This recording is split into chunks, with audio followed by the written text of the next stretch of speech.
Di demên dawî de dewleta Tirk adagir kir bi dijwarî êrişî seranserî herêmên Bakur û Rojhilatê Sûriyê kir. Her wiha di êrişên xwe yên bê serûber de gelek dever bombebaran kir. Dagirkeriya Tirk di êrişên xwe yên li dijî herêmê de ne tenê xalên leşkerî, lêbelê, sivîl, zarok û binesaziya herêmê jî kir armanc. Têkildarî êrîşan koçberên Efrînî yên li navçeya Til Rifetê ji Rojava TV re axivîn û gotin em êrişên Tirkiyê şermezar dikin û em hêviya vegera li Efrînê dikin. بیش از سال عمل فداری امرو نشتن ام ایویه انو ام وگرن سر جواری خو ام وگرن گنده خو ام وگرن باجار خو یعنی دولت ترک جمع خیره یعنی حتم ایرشی ما دیگه به قذیفه تم حروج دو ناو ما ام کرن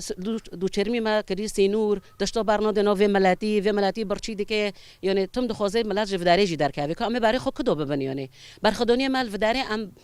دست برخدانی خو نوکن ام فداری برخدادن و ام تم لبر خو بدن حتى ام وگرن سر جواری خو ام جداری در نو کابن چرو ام واق جنی عفرینه ام وی زوروک دبن بس ام وی او خو ولات نوبن ام لبر خو بدن حتى ام ودگرن سر جواری خو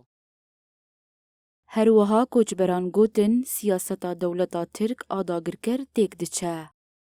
فردگارم کیفی خال منطقه دخیل دیسال هم بروی که ام برخدانی که هری مازن دکن بگرو جبر گوگل اساسا سرکفتنی هر شورش کیه وام جيزونن ريخ السينما بفيجالي مازن بي فيجالي بدل pardon كوني هذا إيريشي دولات الترك تيك ببرانو وزارة سياسات الدولات الترك حر خاتمي يوجد دندر دو حرت كيش كيموسيو إيريشي خو سر در دوری که تایباجی سر ملتی کرد که تم کرد هم بر سیاستو دجمن مستهدفن. Di nava bêdengiyeke metirsîdar de dewleta Tirk adagir kir her ku diçe bi hemû rêwrêbazên bê ixlaqî êrîşên xwe li dijî herêmên Bakur û Rojhilatê Sûriyê zêde dike. Tirkiye bi êrîşên xwe hewil dide ku herêmê ji şêniyên wê vala bike da ku dagir bike.